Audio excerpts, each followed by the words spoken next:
चीज। मतलब everybody get together to defeat BJP, ये एक सोची समझी अगर रणनीति है तो क्या ये आप समझते हैं इसके लिए एक it's a big challenge for the BJP? देखिए, आप पत्रकार हैं इसलिए इस तरह से सोच रही है स्मिता जी। मेरी पार्टी का कार्यकर्ता हूं, मैं इसको अलग दृष्टिकोण से देखता हूं। मेरी पार्टी को इससे आत्मविश्वास बढ़ना चाहिए, क्योंकि हम इतने ताकतवर हो गए हैं कि कोई अकेला लड़ना नहीं चाहता। अगर ताकतवर हुए हैं तो हमने एक आत्मविश्वास के साथ जनता के बीच में जाना चाहिए, और हमने 5 साल में जो करा है वो बताना चाहिए। जो हमने बताया अब तक के चुनाव परिणाम के अंदर, मैंने 4 रैलियां करी हैं, 3 रोड शो करे हैं। मैं आपको बताता हूं कि आज का रोड शो का जो दृश्य मैंने देखा है, मैं कई बार त्रिपुरा आया, पार्टी अध्यक्ष के नाते भी आया हूं, कैंपेन में भी आया हूं, गृह मंत्री के नाते भी आया हूं, और चुनाव के बगैर भी आया हूं, मगर ऐसा दृश्य मैंने मेरे जीवन में नहीं देखा। जी, वो मैंने देखा, भीड़ बहुत थी।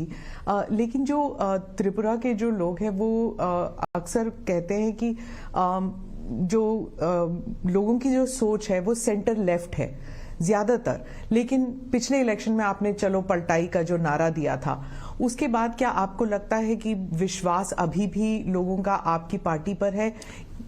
देखिए, चलो पलटाई का नारा आप सरसरी तौर पर देख रहे हैं।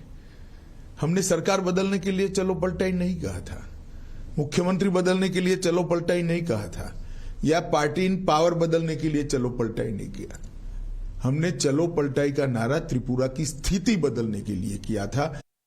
जरूरत नहीं है, ये उन्होंने संसद में कहा था। लेकिन राहुल गांधी जी की पूरी स्पीच जो है सिर्फ अदानी अदानी अदानी पर था। अब वो तो उनको क्या स्पीच देनी, उनको सोचना चाहिए। इनकी जो स्क्रिप्ट लिखते हैं इन लोगों को सोचना चाहिए, इसमें मैं कुछ नहीं कर सकता। क्योंकि वो कह रहे हैं कि जब उन्होंने भारत जोड़ो यात्रा की, वो कह रहे हैं कन्याकुमारी से लेके कश्मीर तक लोग यही कह रहे हैं कि बीजेपी जो है वो पहले एंटी करप्शन थी, लेकिन अब उनमें क्रोनी कैपिटलिज्म वाली बात शुरू हो गई है। सवाल ही पैदा नहीं होता। एक भी आरोप भारतीय जनता पार्टी पर आज तक कोई नहीं लगा पाया है। उनके जमाने में उन्हीं की एजेंसियों ने, चाहे कैग हो चाहे सीबीआई हो, उन्होंने करप्शन का संज्ञान लेकर केस रजिस्टर किए थे। 12 लाख करोड़ के करप्शन के घोटाले किए थे। जो इदारे हैं, जो सिस्टम है, उनके बारे में भी कहा जाता है कि कांग्रेस कहती है कि बीजेपी ने सारे सिस्टम्स को अपने कब्जे में ले लिया, इसलिए कोई इंक्वायरी नहीं होगी, कोई इन्वेस्टिगेशन नहीं हो सकती। कोर्ट में जाए ना, कोर्ट में नहीं जाते हैं। मैंने तो पेगासिस में भी कहा था, आपके पास प्रूफ है तो आप कोर्ट में चले जाइए। ना गए, वो सिर्फ शोर शराबा करना चाहते हैं। कोर्ट तो हमारे कब्जे में नहीं है। जो लोग गए, पेगासिस का संज्ञान भी लिया था, कोर्ट ने जजमेंट भी दे दिया, कुछ जांच भी कर ली। बीजेपी के स्पोक्स पर्सन्स कह रहे हैं कि हर इलेक्शन से पहले ऐसे एक इंटरनेशनल कंस्पिरेसी होता है। पहले रफाल था। देखिए स्मिता जी, मैं बीजेपी के स्पोक्स पर्सन को इसका जवाब देने दीजिए। मैं आपको बताता हूं, सुप्रीम कोर्ट ने इसका संज्ञान लिया है। इस बारे में मैं कम से कम अभी बात करना नहीं चाहूंगा। क्या कोई कंस्पिरेसी है सर? जैसे बीबीसी का डॉक्यूमेंट्री हो या फिर ये सब, ये हिंडनबर्ग का रिपोर्ट हो, क्या आप भी ऐसे देखते हैं कि कोई? देखिए, सत्य जो होता है इस पर 1000 कॉन्स्पिरेसी कर लो, कुछ नहीं होता है। वो करोड़ों सूर्य की भांति तेजस्वी बनकर ही बाहर आता है। ये तो मोदी जी के पीछे 2002 से कर रहे हैं, और हर बार मोदी जी मजबूत होकर, सच्चे बनकर और जनता की ज्यादा लोकप्रियता हासिल कर कर बाहर आए हैं।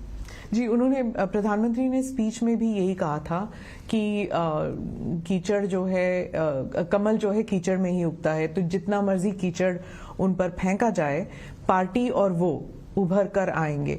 लेकिन उनको सुनने के लिए कोई तैयार नहीं था। पार्लियामेंट का डिस्कोर्स इतना खराब हो चुका है, शोर शराबे के बीच प्रधानमंत्री का पूरा देश सुनता है। जो सांसद को तय करती है ना, वो जनता पूरी सुनती है। आप सोशल मीडिया प्लेटफॉर्म पर चली जाइए और मोदी जी के भाषण के पर कमेंट्स पढ़िए, पूरी जनता सुनती है। अब पॉलिटिकल स्टैंड लेकर कुछ पार्टियां नहीं सुनना चाहती है, वो भी जनता देख रही है। पर उनकी जो वो कहते हैं कि जो हम तो अब पार्लियामेंट में संसद में बोल भी नहीं सकते क्योंकि हमारे शब्द भी एक्सपंज किए जाते हैं। नहीं, पहली बार एक्सपंज नहीं हो रहे हैं जी। पार्लियामेंट के प्रोसीडिंग्स एक्सपंज शब्दों और वाक्यों से भरा पड़ा है। पार्लियामेंट के रूल्स के हिसाब से बहस का स्थान है, और जब रूल्स के हिसाब से बहस करनी है तो पार्लियामेंट्री लैंग्वेज में करनी पड़ती है। आपने भी